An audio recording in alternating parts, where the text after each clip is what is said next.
Everybody's in the same boat, and there's just been a sense of community that I don't think we've ever had in the club volleyball world that's really surfaced over the last couple of weeks, with people that you wouldn't think want to help each other are really diving in and doing that. This is Kathy DeBoer, AVCA Executive Director. This educational tip of the week is focused on the business decisions facing volleyball clubs during the COVID-19 pandemic and the subsequent shutdown of our junior volleyball season. I'm sharing an interview with Steve Sack, co-owner of Michigan Elite Volleyball Academy, in which he discusses the provisions in the recently passed Coronavirus Aid, Relief, and Economic Security, or CARES Act. He also advises club directors where they can go for resources and help. I had an engineering degree out of Michigan State, spent some time in computer consulting. I've coached my kids in soccer and basketball and baseball, but played a lot of volleyball and really developed the passion for the sport. And as the opportunity to step into Michigan Elite jumped in, it was a sport I already loved, and we were able to come in more so to run the business side of the organization and really, partner with our coaching staff and the administrative staff to let them focus more on what's going on the court and really focus on the kids. We have 6 locations where we lease 2 of our buildings and then rent space from 4 other locations. We have about 145 teams. The first issue Steve addresses involves dealing with staff. We're in a position that none of us expected to be in, even a month or 2 ago. And there's an endless number of decisions club directors are making right now.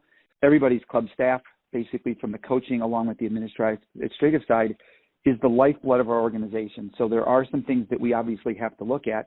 How can we be supportive of our staff, primarily and initially on the non-volleyball side of things, from a human being to human being perspective? Then look at how can the staff help us support our players, trying to keep some normalcy in the kids' lives and opening up the conversation with them about volleyball and non-volleyball related things, as well as try to open up some training opportunities. Lastly is the financial side, and I think every club director, if they were given the choice, would love to carry their staff through all of this financially, but there are some hard decisions that have to be made in terms of what they're capable of doing, both short-term and long-term. And we're trying to stay focused initially on the short-term because it's changing every day. The recent legislation enacted over the last couple of days and even over the last week is going to significantly factor into that financial decision, because it is going to be able to offer, based on my understanding, some significant relief in regards to things like payroll and rent and utilities and some of the basic costs associated with keeping a club vibrant and alive.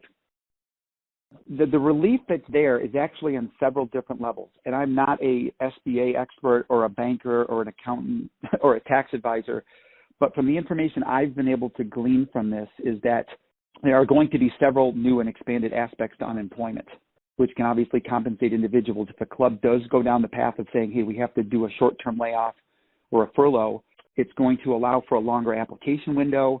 There's going to be an extended coverage period. Typically, I think it's 13 and it's gone to 26 weeks. And for the first time that I'm aware of, it will be extending coverage to independent contractors, which many clubs use within their coaching staff. It just came out yesterday with the whole payroll and paycheck protection program.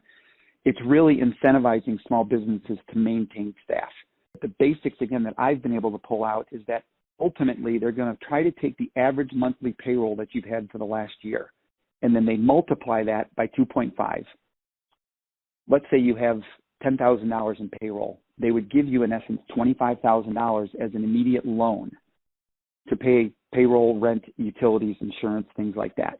There will then be a period of time that passes where over, I think, the next 8 weeks, you gather that information in terms of what your expenditures are, and then you go back to the bank that's facilitating the SBA loan, and they'll analyze that for forgiveness. And if you can show, I've spent this money on payroll, rent, utilities, those types of things, they will then look at that and say, okay, here's the amount that we will actually forgive from that loan. So if you got $25,000 and you can show them that all $25,000 was spent on those items, they basically then forgive the loan, and it's almost, in a sense, free money.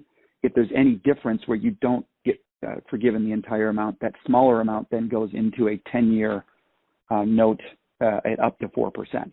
So it's really giving small businesses the incentive to maintain their staff as much as they can. For the most part, it's going to be fairly loose, a fairly quick application process, and some of the standard application items you have to go through aren't going to be relevant here in terms of personal financial statements, a proof that you can't get credit elsewhere. So the government is really stepping up in terms of trying to incentivize small businesses to maintain their staff. Steve also has advice for dealing with facility costs.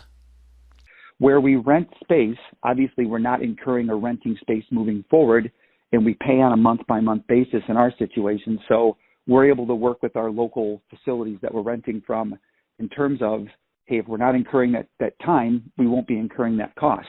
And most of them have been, completely understanding of that. We do want to partner with them to make sure they're viable long-term.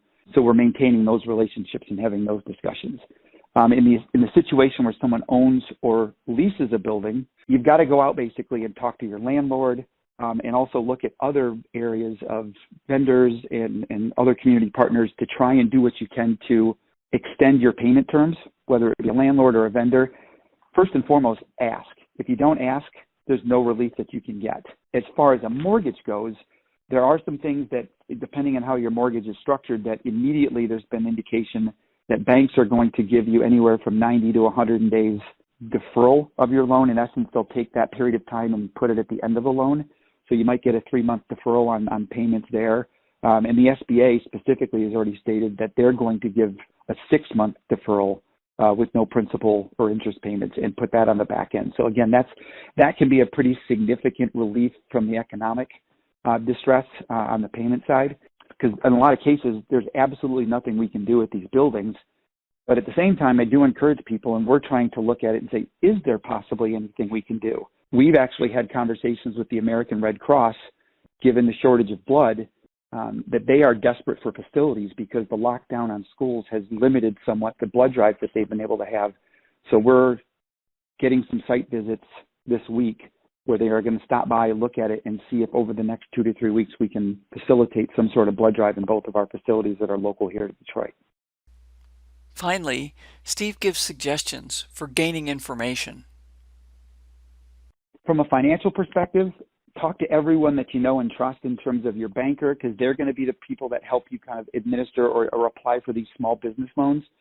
If you've got a good accountant, they can be a wealth of information in terms of the various implications you have to look at. Also from a tax perspective, and the SBA does have local regional offices, typically multiple ones in each state where you can reach out, and the local representatives are very helpful in terms of once they have the information, they're trying to help people get access to this money. Secondly, one of the things that I've been overly impressed with throughout this whole ordeal is how together the volleyball and even the youth sports industry in general has come together. So if there's relationships you have with other club directors, if you have both locally and regionally or nationally, reach out to them. I mean, the webinars I've been on, there's been small group discussions. Everybody's in the same boat, and there's just been a sense of community that I don't think we've ever had in the club volleyball world that's really surfaced over the last couple of weeks, where people that you wouldn't think want to help each other are really diving in and doing that. We're all trying to save the solve problem. There's a lot of unique ways to do it. And then lastly, like I mentioned, the webinars that are out there. There's a lot of them going on within the club world and within the youth sports world, but there's also some really informative business-focused or small business loan-focused webinars that are just a wealth of information because, as a volleyball club owner, a lot of these things we've never had to deal with before, or they're a completely new paradigm that we're dealing within.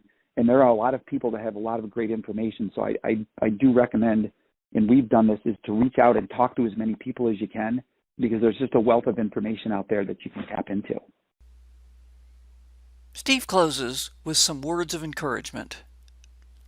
We're all kind of riding this wave together. Everyone's going to have certain circumstances in their life, so we want to try to be as supportive as possible across the board. And having patience as well, because we are all dealing with an ever-changing, almost day by day, hour by hour, minute by minute landscape that's changing under our feet as we go. And for me, it's been heartwarming to see the camaraderie that's happened within the club volleyball world.